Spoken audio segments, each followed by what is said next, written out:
In a small, windswept village, nestled between golden wheat fields and rolling green hills, lived a woman named Linda. Her days were quiet, filled with the scent of soil and the clucking of hens. But her heart had grown heavy, heavier than the old milk buckets she carried each morning. Linda had a habit, a stubborn, sneaky habit that she believed was harmless. She complained about everything. The rain was too sudden, the eggs too small, the cow too slow, the sunrise too early, the bread too dry, her life too ordinary. And day after day, she'd release her sighs into the air, unaware they were weaving a gray fog around her joy. One morning, while feeding the chickens, Linda's neighbor, Old May, a woman of 84 with sun-spotted hands and a laugh that could melt stone, stood quietly at the fence.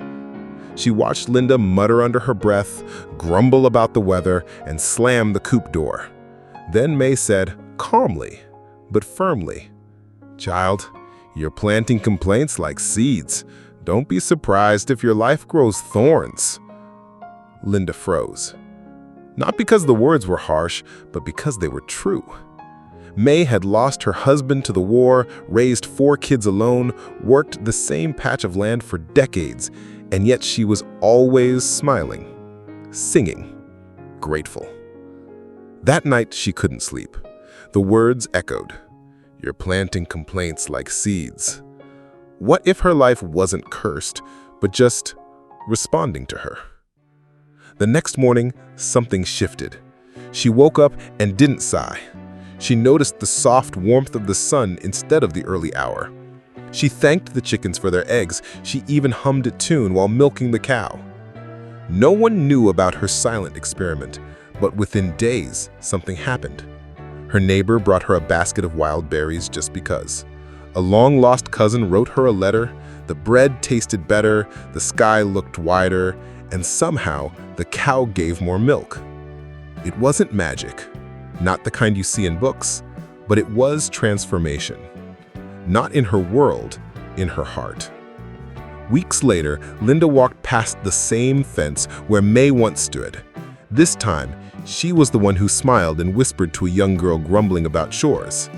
"Be careful, sweetheart. The words you speak shape the life you live." The things Linda thought were the problem, the chickens, the chores, the silence, had always been the blessings. She'd just been looking at them through the wrong lens. When you change the way you speak about your life begins to speak differently to you. Complaining might feel like release, but it silently builds a prison around your peace. Linda didn't move to the city, she didn't win the lottery. She simply stopped feeding the weeds, and joy had space to grow. If you've ever felt stuck in a routine, tired of the same days repeating, maybe this is your moment. You don't need a new life, you need new eyes. Want more stories like this? Watch the next one. Learn, grow, and let something beautiful bloom inside you.